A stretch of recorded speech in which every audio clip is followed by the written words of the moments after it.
O dia em que ele voltou. Eu nunca imaginei que o passado tivesse esse costume cruel de reaparecer exatamente quando a gente começa a acreditar que está bem. E bastou ouvir a voz dele dizer meu nome para tudo o que eu tinha guardado com tanto cuidado sair do lugar. A casa estava em silêncio. Um silêncio confortável, desses que a gente aprende a gostar depois de passar tempo demais tentando preencher vazios com barulho.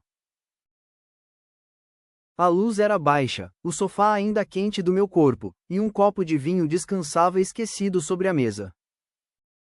Terça-feira. Nada de especial. Nada que anunciasse uma mudança. Quando o celular vibrou, pensei em ignorar. Número desconhecido, horário estranho. Mas algo em mim já sabia. Sou eu. 2 palavras. Foi tudo o que ele disse. E foi o suficiente para o meu coração errar o ritmo. Não precisei perguntar quem era. Algumas vozes não se perdem com o tempo. Elas ficam. Moram na memória como uma música que a gente não ouve mais, mas ainda sabe cantar. Fazia 3 anos. 3 anos desde a última vez que eu tinha ouvido aquela voz. Desde o dia em que decidimos nos afastar porque amar tinha se tornado complicado demais. Eu acreditei que o tempo tivesse feito seu trabalho. Acreditei que eu estivesse curada. Ele disse que estava na cidade. Disse que precisava me ver. Não implorou. Não explicou. Apenas deixou a escolha comigo. Se você quiser. Desliguei sem responder. Fiquei olhando para a tela apagada por longos segundos, como se ela fosse me dar alguma resposta. O coração acelerado, a mente tentando convencer o corpo de que aquilo não significava nada.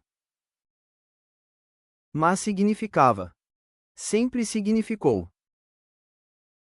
Conheci o Rafael em uma fase em que eu ainda confundia intensidade com amor. Eu trabalhava demais, dormia pouco e fingia que não sentia falta de ninguém. Ele apareceu sem aviso, como quem não pede licença para entrar na vida da gente. No começo, foi simples. Conversas longas, risadas fáceis, mensagens que começavam sem intenção e terminavam tarde demais. Ele era atento, curioso, interessado em detalhes que ninguém nunca tinha notado em mim. Eu soube desde o início que ele era casado. Ele nunca escondeu, nunca fingiu. Talvez por isso eu tenha me permitido ficar. Porque, de alguma forma torta, a honestidade dele me dava a ilusão de controle. A gente dizia que era só amizade. Mas amizade não acelera o coração desse jeito. Amizade não deixa silêncio pesado quando um dos dois demora a responder. Nunca houve toque. Nunca houve beijo. Nunca houve traição no sentido mais óbvio da palavra. Mas havia algo entre nós que ocupava espaço demais para ser ignorado.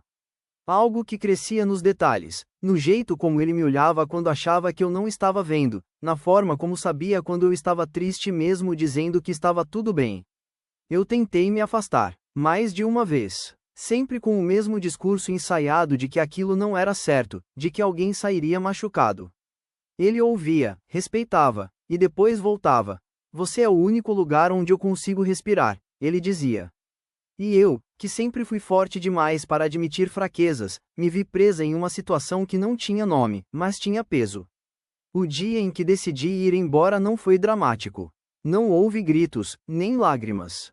Foi silencioso. Foi cansado. Eu acordei com a sensação de que estava me perdendo de mim mesma tentando entender alguém que não conseguia escolher.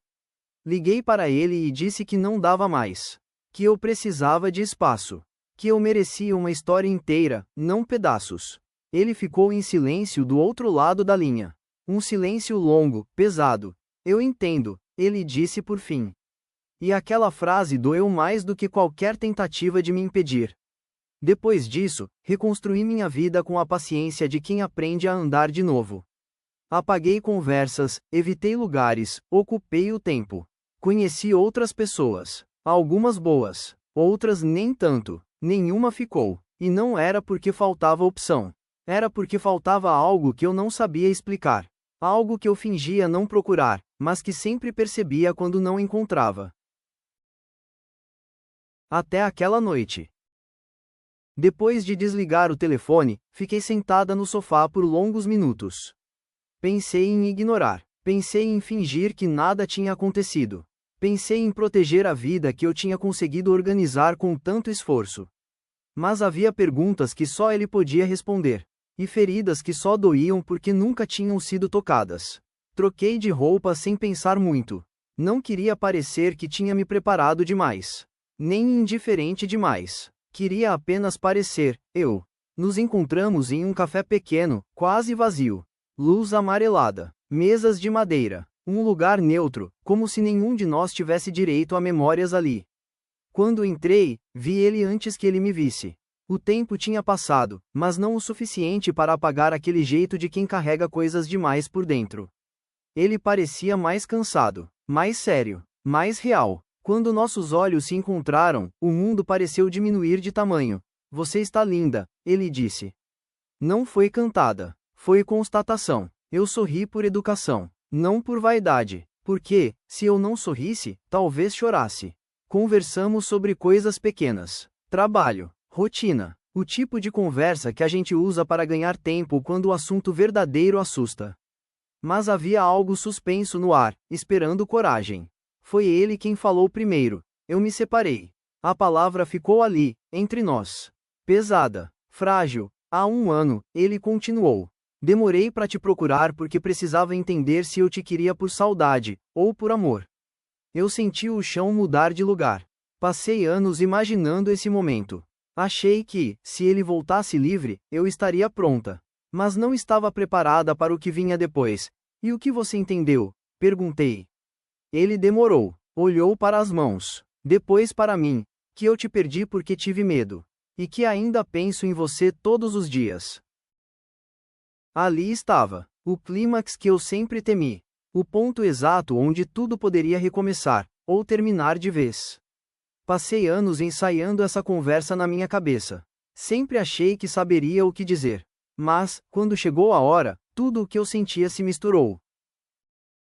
Você me machucou, eu disse. Mesmo sem tocar em mim. Ele assentiu. Não se defendeu. Eu sei, e não espero que você esqueça. Só queria que soubesse que eu não sou mais aquele homem. Ficamos em silêncio. Um silêncio diferente, não constrangedor, necessário. Eu pensei em quem eu fui quando o conheci. Pensei em quem eu me tornei depois que fui embora. Pensei no medo, esse velho conhecido que sempre aparece quando algo importa. Eu não sei se consigo, eu disse. Não porque eu não sinta, mas porque aprendi a escolher a mim. Ele sorriu triste. Então você aprendeu o que eu demorei a aprender. Não houve promessas. Não houve beijo. Não houve final cinematográfico. Apenas a verdade, dita tarde demais para ser simples, cedo demais para ser esquecida. Nos despedimos com um abraço contido, desses que dizem tudo o que a boca não tem coragem. Naquela noite, em casa, entendi algo que levei anos para aceitar. Às vezes, o amor não volta para ficar. Volta só para ensinar que a gente já não é a mesma pessoa que precisaria dele para sobreviver. E isso, também é uma forma de final feliz. Porque amar alguém não significa voltar, às vezes, significa saber partir em paz.